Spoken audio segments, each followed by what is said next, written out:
Benedicite, soy el padre Ariel de la comunidad monástica Esicasta. En el video de hoy vamos a hablar sobre el silencio del monje y el silencio de Dios.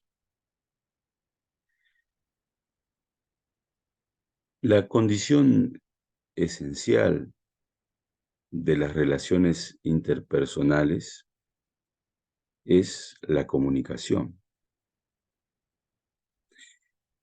Investigando sobre lo que la revelación nos dice al respecto, podemos constatar que en el Antiguo Testamento se hace referencia a la comunicación por medio de la palabra hebrea dabar. ¿Y qué significa dabar? Dabar significa más bien una comunicación desde lo más profundo de una persona a lo más profundo de otra. Es una comunicación que exige acogida y que exige también respuesta. Y tal comunicación no es necesariamente verbal. Muchas veces ninguna palabra resulta adecuada para comunicar la densidad de la experiencia personal, de la experiencia interior. Y son necesarias, entonces, otras formas de expresión. Por ejemplo, los gestos y a veces el silencio.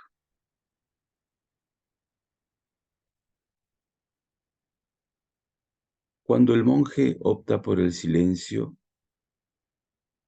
no está optando por no comunicarse, no está haciendo un desprecio al resto de los mortales, al resto de los vivientes, no está faltando a la caridad, sino que el silencio tiende a ser otra forma de expresión, otra manera de comunicar algo a los demás, a este mundo. Es más, podemos encontrar que el silencio es también un espacio salvífico. Y de hecho, podemos citar muchos ejemplos que hacen referencia al valor salvífico del silencio, tanto en el Antiguo Testamento como en el Nuevo Testamento. Podemos ver en el silencio que hay una comunicación. De hecho, en la Sagrada Escritura encontramos 3 comunicaciones claves de la historia de la salvación a lo largo del desarrollo de este texto sagrado. Por ejemplo, un momento de silencio salvífico es el de la creación. Otro momento lo podemos encontrar en la liberación de Egipto.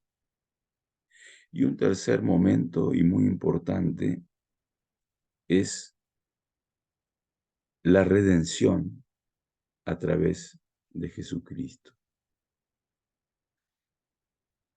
En la creación del cielo y de la tierra, Dios habla desde la serenidad de su soplo que se cernía sobre las aguas. Y por medio de sus palabras creadoras, Dios va ordenando y va preparando la creación para llegar a un día de reposo, el sábado, lo que la carta a los hebreos indicará como meta del pueblo de Dios. Es decir, que se puede percibir un ritmo en el silencio de Dios, un silencio que tiene su inicio en un vacío, en tinieblas, en un tiempo de espera. Luego Dios comunica la existencia por medio de su palabra, es decir, rompe ese silencio. Y luego viene un momento en donde hay una especie de tensión, cuya finalidad es llevar al universo, que ahora está lleno de su gloria, hacia una quietud que ya no es expectante, sino rebosante de vida. Es decir, que hay un silencio preparatorio, luego aparece la palabra y luego un reposo final que muestran y realizan la profundidad de ese proceso.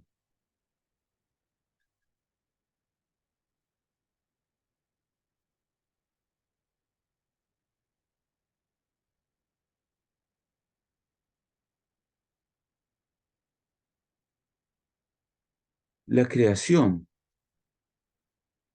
sobre todo la última creación, la del hombre, es realmente dabar, comunicación de corazón a corazón. Y aquí se pone de relieve el valor psicológico del silencio. A través de los distintos métodos de meditación, a través de los distintos métodos de oración, a través de estas prácticas se fundamenta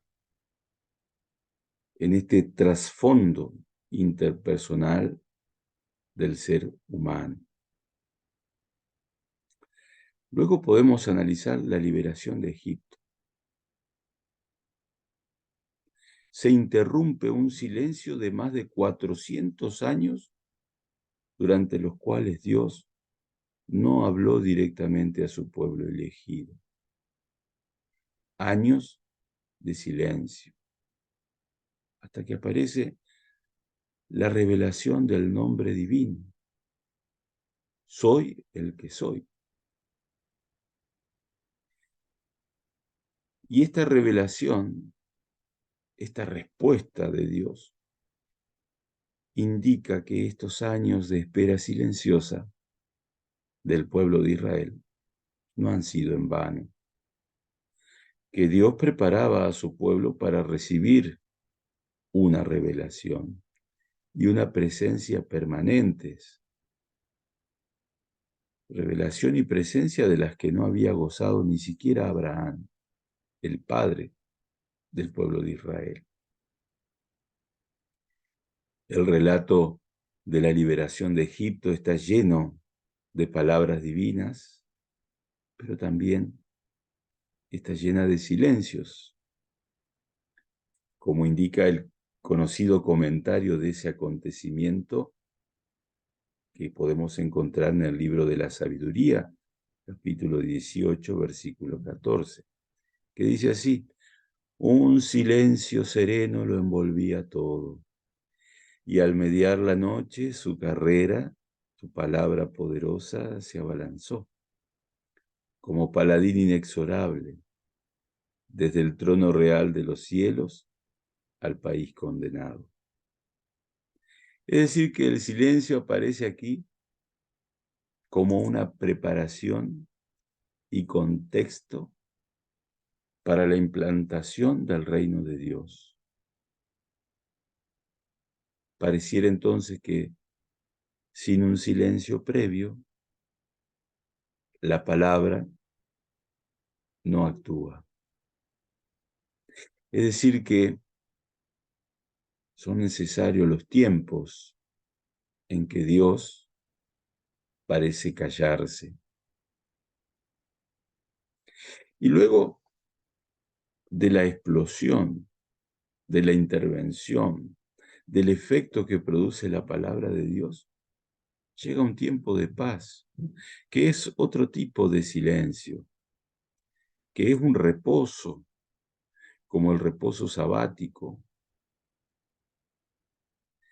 Y ese silencio es también una plenitud de comunicación, que es a la vez signo de misericordia divina, de invitación para que el hombre aprenda a descansar en Dios, sin ir detrás de otros dioses.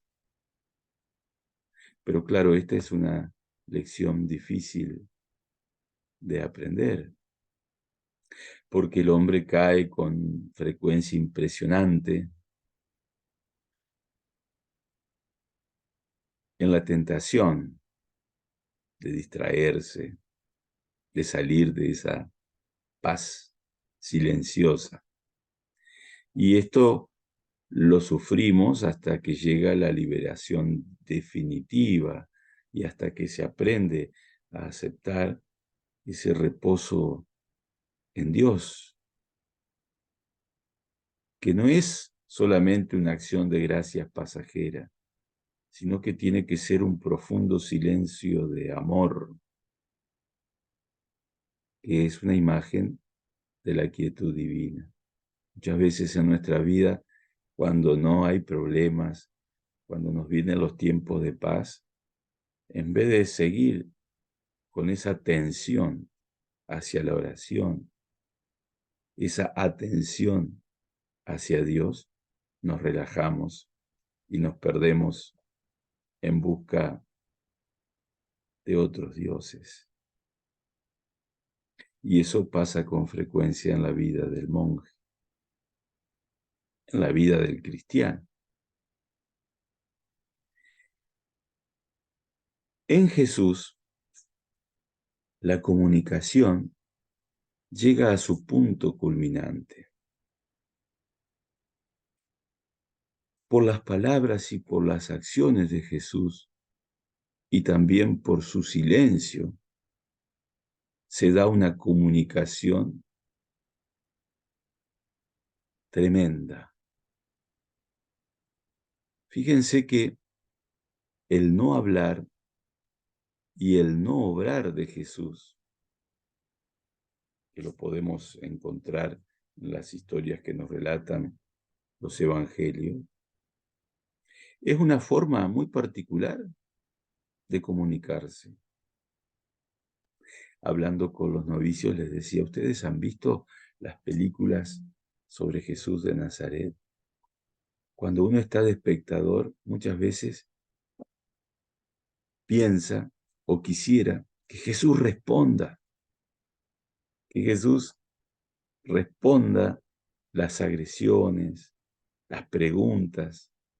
¿Qué hubiera pasado si Jesús respondía cuando era interrogado? Pero en el relato del Evangelio encontramos que Jesús no respondía y al no responder se estaba expresando. Uno podría preguntarse, ¿qué decía Jesús con su silencio? Y decía mucho. En primer lugar, decía que ser es más importante que hacer y que hablar. Los silencios de Jesús enseñaban las exigencias de una íntima oración personal con el Padre y la necesidad de ser probado por la tentación y de esperar el momento que el Padre tenía preparado en su designio para relevar a los hombres el secreto mesiánico. Ante los silencios de Dios, ante la tentación, estar en oración, sumergirnos en nuestro silencio. A veces pensamos que el silencio es signo de muerte. Incluso solemos decir cuando vamos a una fiesta o a una reunión y todo parece estar callado, decimos, qué silencio, ni que se hubiera muerto alguien, ¿no? Ni que estuviéramos en un velorio, porque tenemos esa idea conformada de que el silencio es signo o instrumento de muerte. Pero tenemos que comenzar a ver que el silencio también es signo e instrumento de resurrección, porque Jesús resucita de manera silenciosa, en silencio, y porque la paz silenciosa del domingo de Pascua es resultado de la humillación del Viernes Santo, pero es silencio. La palabra de Dios, Jesús, la palabra de Dios hecha carne y muerta por nosotros, desciende calladamente a las profundidades de la creación para hacer allí un espacio interior dentro del cual el Padre podrá realizar su obra de vida nueva, pero lo hace en silencio. Solamente gracias a ese espacio interior creado por el silencio, engendra el Padre a la nueva humanidad y envía el espíritu de sus hijos, el espíritu de su Hijo, a los corazones redimidos. El silencio expresa la novedad y la trascendencia de esta nueva creación. Y el silencio es necesario para que el Espíritu de Cristo llegue al corazón humano. Y allí, en ese silencio, dará testimonio con gemidos, sin palabras. Gemidos que dicen que somos hijos en el Hijo, que somos hermanos de sangre de Jesús. Cuando nos acercamos de manera simple a los fenómenos o a los sucesos de Pentecostés, solemos olvidar que es fundamental en Pentecostés el silencio cristiano, que es el Espíritu Santo quien crea el silencio en el hombre, quien acalla sus pasiones y sensibiliza su corazón con sentidos espirituales para que pueda sintonizar con nuevas formas de comunicación. Siendo el hombre carnal, va a necesitar del silencio, de una muerte interior para ir acostumbrándose a una comunicación dentro de una aparente ausencia de palabras. Gracias al Espíritu, este aparente silencio de Dios se llena de armonía y de nuevas voces. Por ejemplo, las del amado, que habla de noche al alma, aquietándola. Se cumple así el paso pascual de una forma de silencio a otra. Muchas veces nos quedamos en las lenguas, los cantos, las profecías, la alabanza de Pentecostés y obviamos que previamente a eso la comunidad estaba en oración, María estaba en oración, quizás en silencio porque tenían miedo,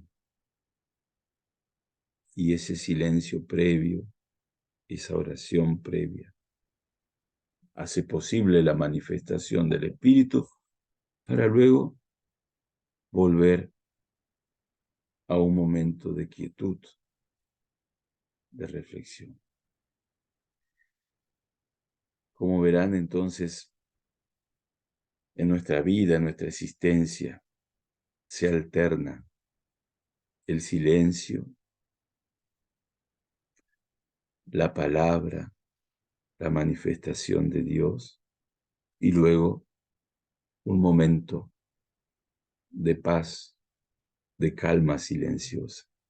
Seguramente si tú observas tu vida, vas a poder darte cuenta de que eso es lo que ha venido sucediendo. Y yo te invito a que te preguntes cuál es o cuál fue el silencio más grande de Dios en tu vida. Te desafío a que lo encuentres. ¿Cuándo sentiste que Dios se quedó callado? Para luego buscar cuál fue la irrupción de Dios a través de su gesto, a través de su palabra, respondiéndote. También podrías preguntarte cuál ha sido el momento de reposo silencioso más significativo en tu vida. ¿Cuál ha sido ese tiempo de paz, de quietud más significativo en tu vida? Y finalmente podrías preguntarte cuál ha sido tu silencio amoroso. Queridos hermanos, con esta pequeña tarea para trabajar espiritualmente, los dejo. Les pido que oren por mí y por la comunidad monástica Esicasta. Que el Señor los bendiga en el nombre del Padre, del Hijo y del Espíritu Santo. Amén.